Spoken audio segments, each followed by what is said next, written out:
ದೇವೇಗೌಡರ ಕುಟುಂಬ ಏನೋ ಹೇಳ್ತಾರೆ, ಎಂಥದ್ದು ಅದು ಒಂದಿದೆ, ಇದೇನೋ ದೇವರಾಜೇಗೌಡರು ಶಿವರಾಮೇಗೌಡರು ಇದರಲ್ಲಿ ಅವರ ಕುಟುಂಬವನ್ನು ಬಲಿ ಹಾಕುವುದಕ್ಕೆ ಗೌರ್ಮೆಂಟ್ ತೀರ್ಮಾನ ಮಾಡಿಬಿಟ್ಟಿದ್ದಾರೆ, ಬಲಿ ಹಾಕಲಿಕ್ಕೆ ದೇವೇಗೌಡರ ಕುಟುಂಬನ. ಇದು ಆ ಅಮಾಯಕ ಹೆಣ್ಣುಮಕ್ಕಳನ್ನ ಕ್ಯಾಸೆಟ್ ಬಿಟ್ಟು, ಶಿವಕುಮಾರ್ ಅವರೇ, ನಿದ್ದೆ ಬರುತ್ತಾ ನಿಮಗೆ ರಾತ್ರಿ ಮನೆಯಲ್ಲಿ? ಕೇಳಲಿಕ್ಕೆ ಬಯಸ್ತೀನಿ. ಈ ರೀತಿಯ ರಾಜಕೀಯ ಮಾಡಬೇಕಾ? ಎಷ್ಟು ಲಘುವಾಗಿ ಮಾತಾಡೋಕೆ ಬಂದಿರಿ ಕಳೆದ 15 ದಿವಸದಲ್ಲಿ. ಕುಮಾರಸ್ವಾಮಿನೇ ಪೆಂಡ್ರೈವ್ ಬಿಟ್ಬಿಟ್ನಂತೆ ಅವ್ರ ಮಗನ ಬೆಳೆಸೋಕ್ಕೆ.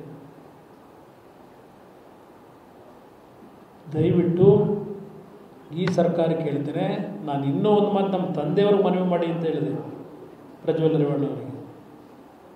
ನಾನು ಸಹ ಈ ಮಾಧ್ಯಮದ ಮುಖಾಂತರ ಏನಾಗುತ್ತೆ, ಯಾಕೆ ಹೆದರಬೇಕು? ತಪ್ಪು ಮಾಡಿದರೆ ಈ ನೆಲದ ಕಾನೂನಲ್ಲಿ ಯಾರೇ ಆಗಲಿ, ಯಾರು ದೊಡ್ಡವರಲ್ಲ. ಪಾಪ ದುಡ್ಡಿರೋರು ಏನಾದರೂ ಮಾಡ್ಕೋತಾರೆ. ಅದು ನನಗೆ ಅನುಭವ ಇದೆ, ಏನೇನು ನಡೆದಿದೆ ಅಂತೇಳಿ ಈ ರಾಜ್ಯದಲ್ಲಿ. ಆದರೆ ಇವತ್ತು ನನ್ನ ಕಾರ್ಯಕರ್ತರು, ಈ ಪಕ್ಷ ಬೆಳೆಸಿ ಉಳಿಸಿರ್ತಕ್ಕಂಥವರು, ಅವ್ರ ದುಡಿಮೆ ಮೇಲೆ ಇವತ್ತು ನಾವಿಲ್ಲಿ ಕೂತು ನಿಮ್ಮ ಮುಂದೆ ಮಾತನಾಡ್ತಾ ಇದ್ದೇವೆ. ಈ ನಾಡಿನ ಲಕ್ಷಾಂತರ ಜನ ಮತ ಕೊಟ್ಟಿದ್ದಾರೆ ನಮ್ಮ ಪಕ್ಷಕ್ಕೆ. ಅವರ ಆಶೀರ್ವಾದದಿಂದ ನಾವು ಇಲ್ಲಿವರೆಗೆ ಬೆಳೆದಿದ್ದೇವೆ.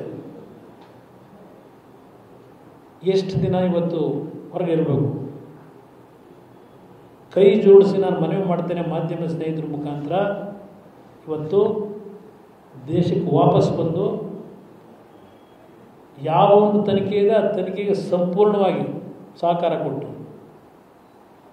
ತೀರ್ಮಾನ ಆಗಲಿ. ಎಷ್ಟು ದಿವಸ ಈ ಕಳ್ಳ ಪೊಲೀಸ್ ಆಟ ಅವಶ್ಯಕತೆ ಇದೆಯಾ?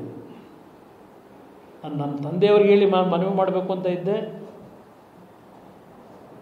ನಾನಿವತ್ತು ತಡಿಲಾರದೆ ಇವತ್ತು ನಾನೇ ನಿಮ್ಮ ಮುಂದೆ ಇದನ್ನು ಹೇಳ್ತಾ ಇದ್ದೆ ನಮ್ಮ ತಂದೆಯವರ ಪರವಾಗಿ.